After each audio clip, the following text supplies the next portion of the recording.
Shalom Bapak Ibu, saudara-saudara kekasih dalam nama Tuhan kita, Tuhan Yesus Kristus. Dan selamat bertemu kembali di YouTube saya, Pendeta Rudolf H. Pasaribu Channel. Dengan dan lewat channel ini, saya komit untuk senantiasa menyebarkan pengajaran firman Tuhan. Karena saya percaya berlandaskan Yesaya pasal 55 ayat 11 bahwa firman Tuhan yang saya dan Bapak Ibu saudara-saudara semuanya juga ikut sebar lewat apapun, termasuk lewat video ini, tidak akan kembali dengan sia-sia, tetapi akan bekerja sendiri lewat kuasa dan berkat urapan Roh Kudus. Mari Bapak Ibu dan saudara-saudara semuanya saya ajak untuk membantu saya menyebarkan pengajaran firman Tuhan, khotbah di pertanggihan minggu ke-14 sesudah Trinitatis 18 September 2022, terambil dari Injil Lukas pasal 16 ayat 1 sampai dengan ayat 13 dan bacaan dari Mazmur pasal 113 ayat 1 sampai dengan ayat 9. Diikat oleh topik atau tema Tuhan menegakkan orang yang hina. Dalam bahasa Batak Toba dituliskan di Patibul de Batado Aka Nadangol. Saya baca untuk kita, mari Bapak Ibu dan saudara-saudara simaklah pembacaan firman Tuhan berikut ini. Nats khotbah kita Lukas pasal 16 ayat 1 sampai dengan ayat 13 terdiri dari dua perikop. Perikop pertama ayat 1 sampai dengan ayat 9, perumpamaan tentang bendahara yang tidak jujur. Perikop kedua, ayat 10 sampai dengan ayat 18. Setia dalam perkara yang kecil, nasihat. Khotbah kita dari ayat 1 sampai dengan ayat 13. Dan Yesus berkata kepada murid-muridnya, ada seorang kaya yang mempunyai seorang bendahara. Kepadanya disampaikan tuduhan bahwa bendahara itu menghamburkan miliknya. Lalu ia memanggil bendahara itu dan berkata kepadanya, apakah yang kudengar tentang engkau? Berilah pertanggungan jawab atas urusanmu, sebab engkau tidak boleh lagi bekerja sebagai bendahara. Kata bendahara itu dalam hatinya, apakah yang harus aku perbuat? Tuanku memecat aku dari jabatanku sebagai bendahara. Mencangkul aku tidak dapat, mengemis aku malu. Aku tahu apa yang akan aku perbuat, supaya apabila aku dipecat dari jabatanku sebagai bendahara, ada orang yang akan menampung aku di rumah mereka. Lalu ia memanggil seorang demi seorang yang berhutang kepada tuannya. Katanya kepada yang pertama, berapakah hutangmu kepada tuanku? Jawab orang itu, 100 tempayan minyak. Lalu katanya kepada orang itu, inilah surat hutangmu. Duduklah dan buat surat hutang lain sekarang juga 50 tempayan. Kemudian ia berkata kepada yang kedua, dan berapakah hutangmu? Jawab orang itu, 100 pikul gandum. Katanya kepada orang itu, inilah surat hutangmu, buatlah surat hutang lain 80 pikul. Lalu tuan itu memuji bendahara yang tidak jujur itu, karena ia telah bertindak dengan cerdik. Sebab anak-anak dunia ini lebih cerdik terhadap sesamanya daripada anak-anak terang. Dan aku berkata kepadamu, ikatlah persahabatan dengan mempergunakan mamon yang tidak jujur, supaya jika mamon itu tidak dapat menolong lagi, kamu diterima di dalam kemah abadi.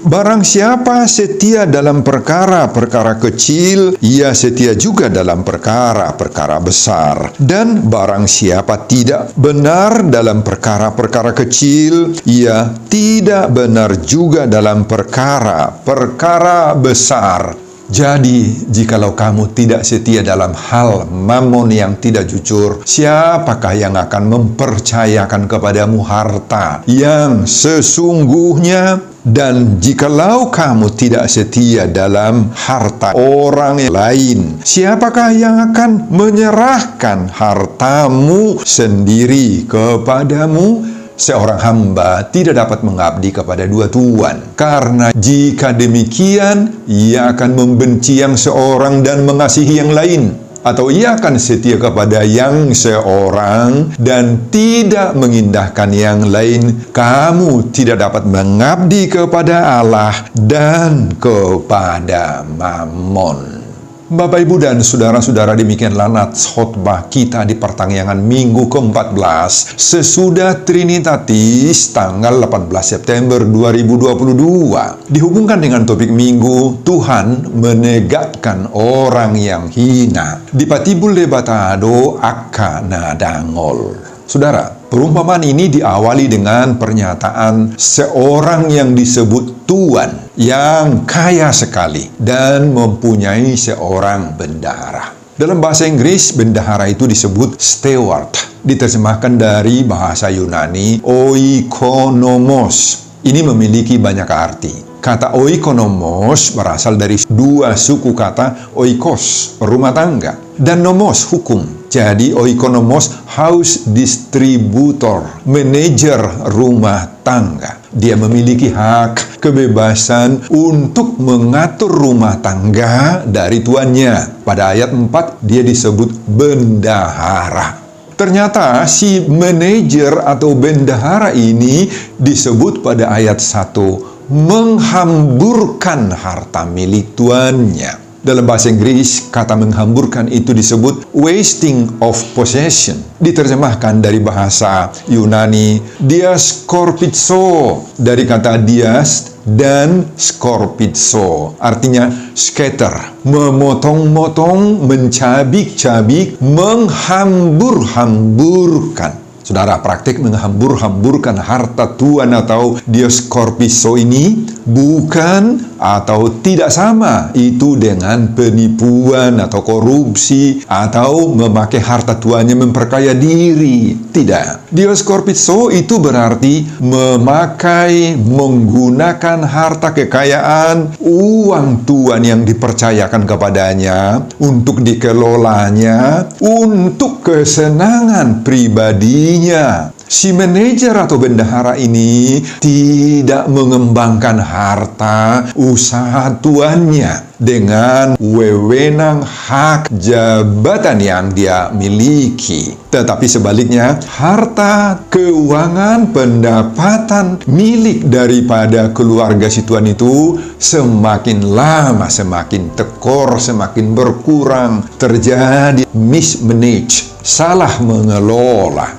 Itu sebabnya si pemilik harta melakukan perhitungan terhadap harta, kekayaan, dan pendapatannya. Istilah sekarang audit, pemeriksaan. Dan hasilnya ternyata si manajer atau si bendahara ini tidak lagi layak diberi kepercayaan untuk mengelola kekayaan atau harta miliknya. Dia harus diberhentikan, dia harus dipecat dari jabatannya. Pemilik harta mengatakan pada ayat 2 di sini, apa yang kudengar tentang engkau? Engkau tidak boleh lagi bekerja sebagai bendahara. Dia harus ditindak, dia harus dipecat. Saudara, setelah si bendahara menyadari bahwa dia segera akan dipecat, maka dia berkata dalam dirinya, dalam hatinya pada ayat 3 di sini, apa yang saya harus lakukan? Terjadinya pemberhentian kerja yang mendadak seperti ini tentu saja membuat kondisi sulit bagi yang bersangkutan. Tidak mudah mencari lowongan kerja yang pas, kan, Bapak Ibu? apalagi karena pemecatan, bisa saja membuat reputasinya jelek, tidak lagi mudah diterima di tempat lain.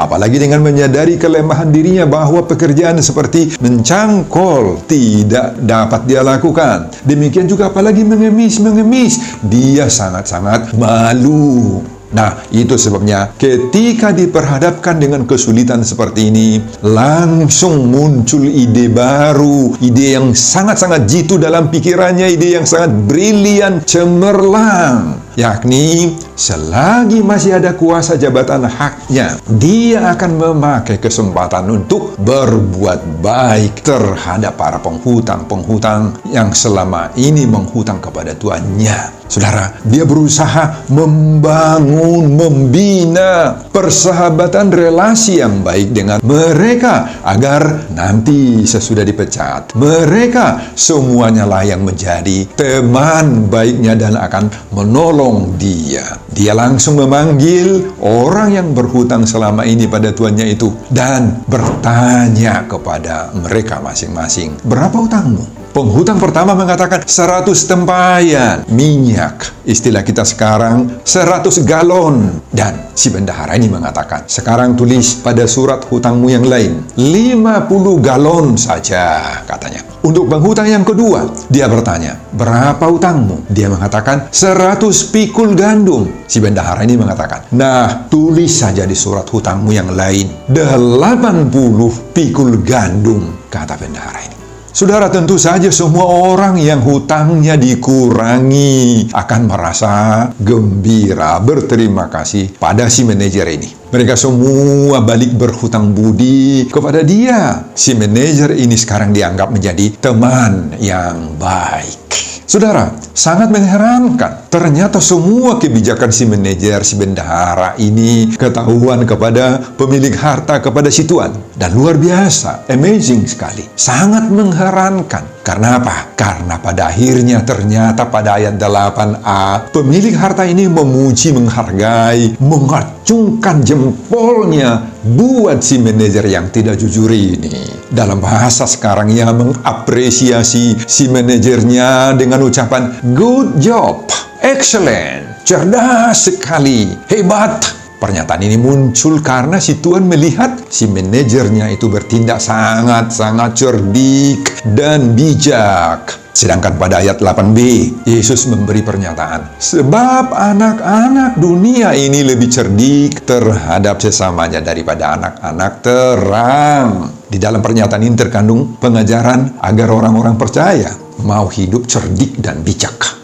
Pengajaran Yesus seperti ini kita temukan juga dalam Matius pasal 10, misalnya dalam ayat 16. Di sana tertulis, "Lihat, Aku mengutus kamu seperti domba ke tengah-tengah serigala. Sebab itu hendaklah kamu cerdik seperti ular dan tulus seperti merpati." Bapak, Ibu, dan saudara-saudara, pada ayat 9-13 kita temukan pengajaran Yesus bagaimana memanfaatkan atau menggunakan uang dan semua harta benda titipan Tuhan itu yang ada pada kita dengan baik. Hal itu sangat erat kaitannya dengan kepemilikan harta abadi kelak di sorga. Yesus mendorong pendengarnya saat itu dan bahkan saat kita sekarang. Apa? Pakailah uangmu untuk membina, menjalin persahabatan dengan orang-orang lain.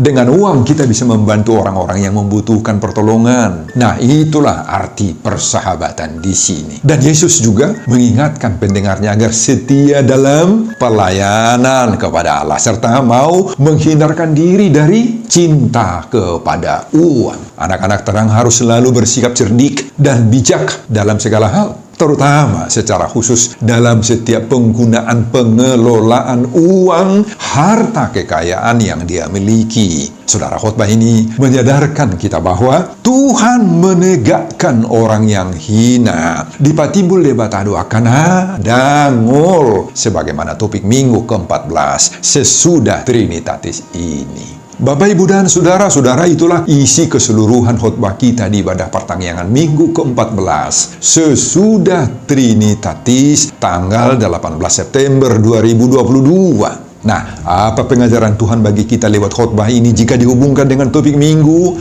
Tuhan menegakkan orang yang hina dipatibul debata wakana dangol. Ada beberapa. Pertama, meski di saat genting kita harus mampu merancang masa depan kita. Saudara, tidak bisa kita sangkal bahwa perumpamaan Yesus dalam Lukas 16 ini merupakan khotbah paling sukar kita mengerti dan pahami. Perumpamaan Yesus ini seperti ungkapan bahasa Batak yang mengatakan, guruhon manadingkan, parsiajari mana sotama. Kata guruhon atau mengguruhon artinya pelajarilah, belajarlah. Agar yang dipelajari itu bisa kita terapkan itu dalam hidup kita. Kemudian kata parsiajari mana sotama, artinya parsiajari itu pelajarilah. Tetapi kalau kita mempelajari supaya kita bisa menghindari yang tidak baik dari yang kita pelajari itu. Saudara, meski hidup si bendahara ini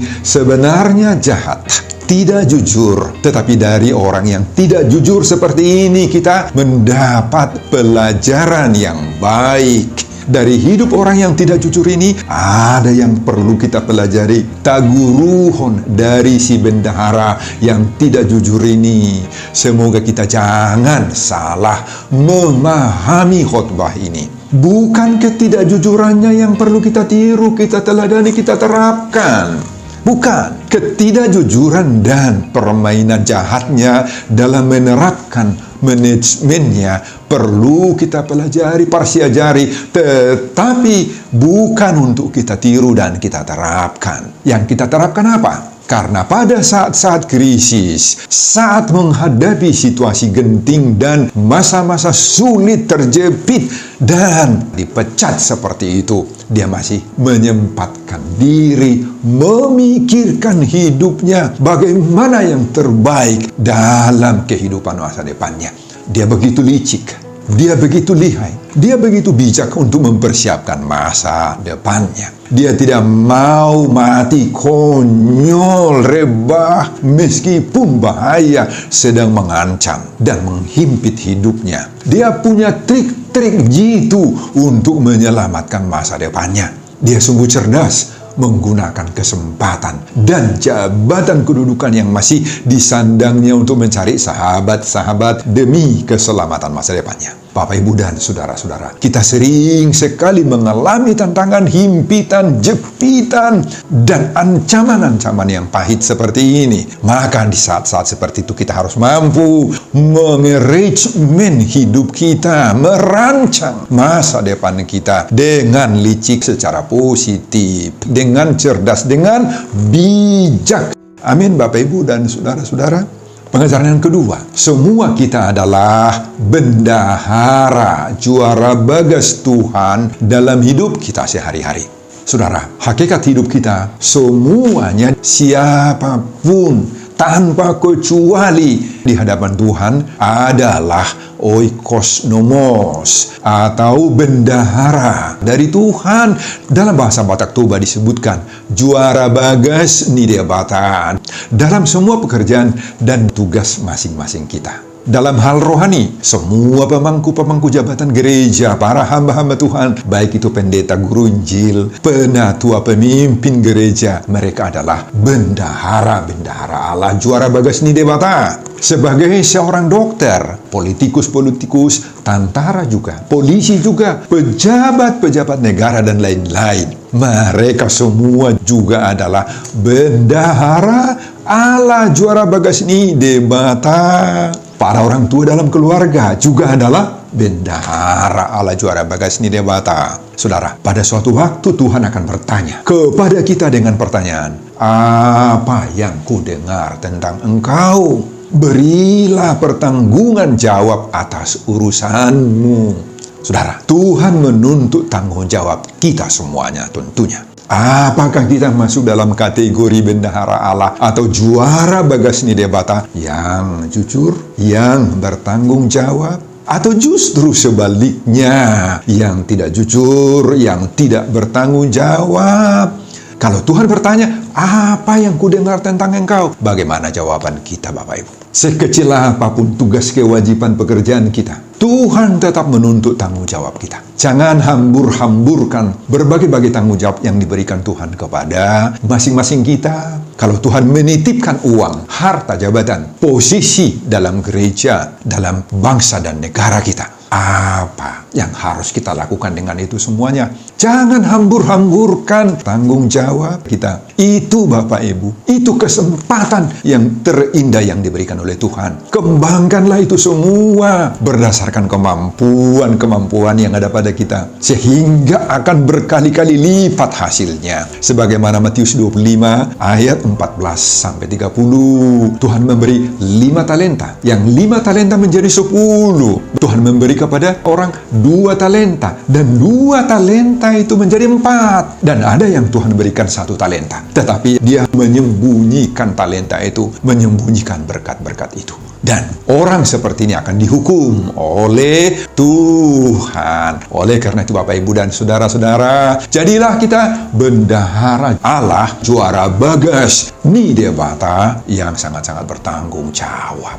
Pengajaran yang ketiga, mari berhikmat memakai hidup demi keselamatan kita. Saudara, kalau kita menyebut di sini hidup, maka yang kita maksudkan dengan hidup itu adalah semua yang menyangkut kehidupan kita ini. Baik ini pekerjaan, baik itu kegiatan, aktivitas sehari-hari, itu hidup. Baik itu waktu atau kesempatan yang masih diberikan oleh Tuhan bagi kita, itu juga hidup. Hidup juga menyangkut hal-hal yang melekat dengan diri kita, karakter kita, sifat-sifat kita. Juga yang ada pada kita, yang ada pada dompet kita, uang, harta, kekayaan yang Tuhan titipkan, berikan kepada kita, juga itu adalah hidup kita. Mari kita gunakan semua itu Bapak Ibu untuk keselamatan diri kita. Saudara, kalau kita menyebut keselamatan dalam hal ini menyangkut 2 hal. Pertama, keselamatan masa kini, masa sekarang, ketika kita masih hidup. Agar di samping kita memiliki berbagai-bagai macam kesejahteraan hidup sehari-hari, kita juga harus berjuang untuk menjaga hidup kita ini dengan kerohanian yang baik, iman, hidup beribadah yang baik, hidup doa agar tidak terganggu oleh karena mencari kebutuhan sehari-hari. Kedua-duanya, baik hidup jasmani, hidup rohani, kita harus upayakan seimbang. Jangan karena memperjuangkan hidup kerohanian misalnya, atau meningkatkan iman dan pelayanan gereja, maka hidup jasmani kita anggap tidak penting, kita remehkan. Oh jangan, kedua-duanya harus seimbang. Kemudian keselamatan yang kedua, hidup di balik masa kini, yaitu surga. Inilah yang paling utama, yang menjadi perjuangan hidup kita.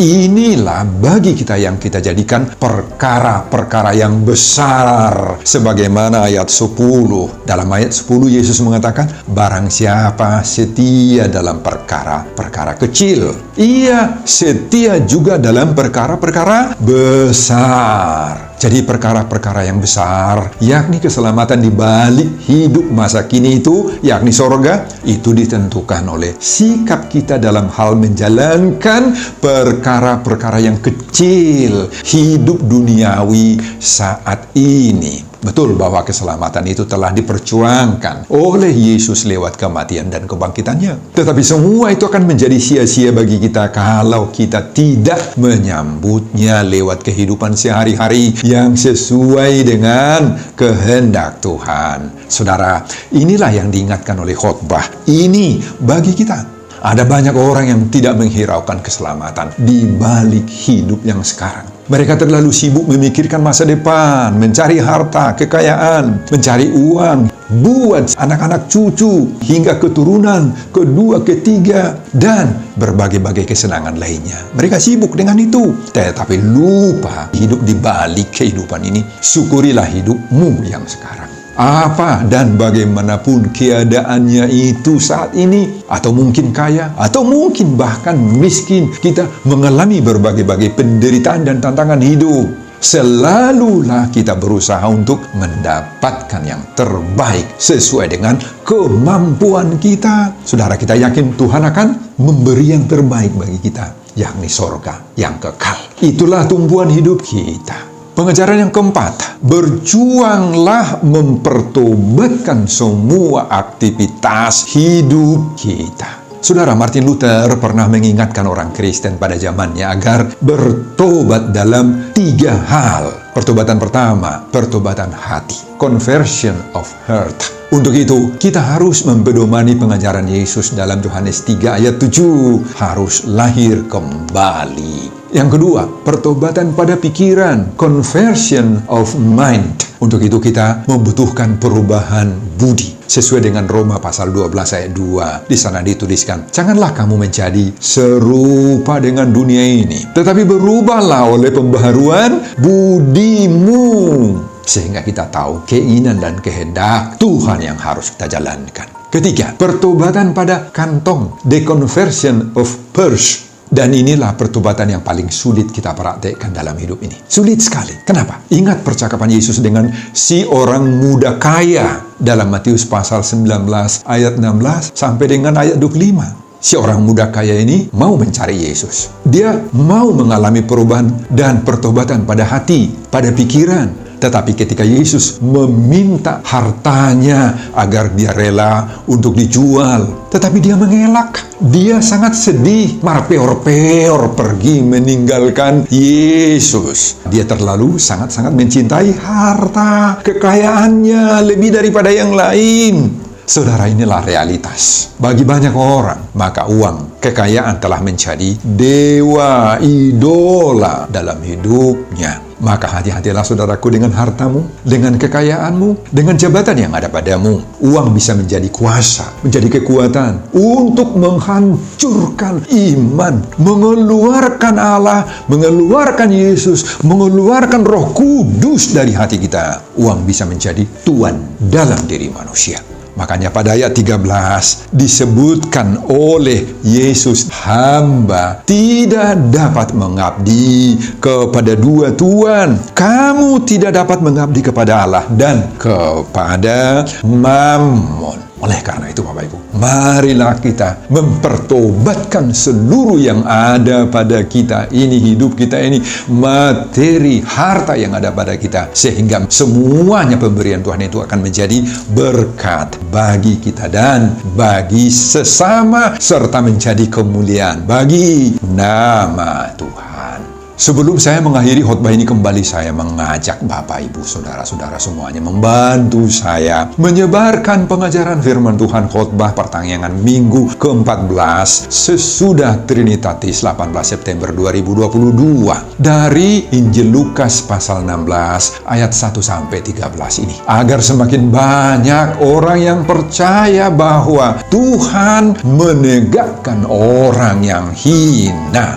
di patibul debatado akan ada ngol, termotivasi lewat khotbah ini. Simak juga video-video khotbah saya yang lain agar Bapak Ibu dan saudara-saudara memiliki sentuhan dan pemahaman yang semakin diperkaya. Buka di YouTube saya, Pendeta Rudolf H. Pasaribu Channel. Selamat mengikuti ibadah pertanggihan Tuhan Yesus memberkati kita. Salam Horas. Amin.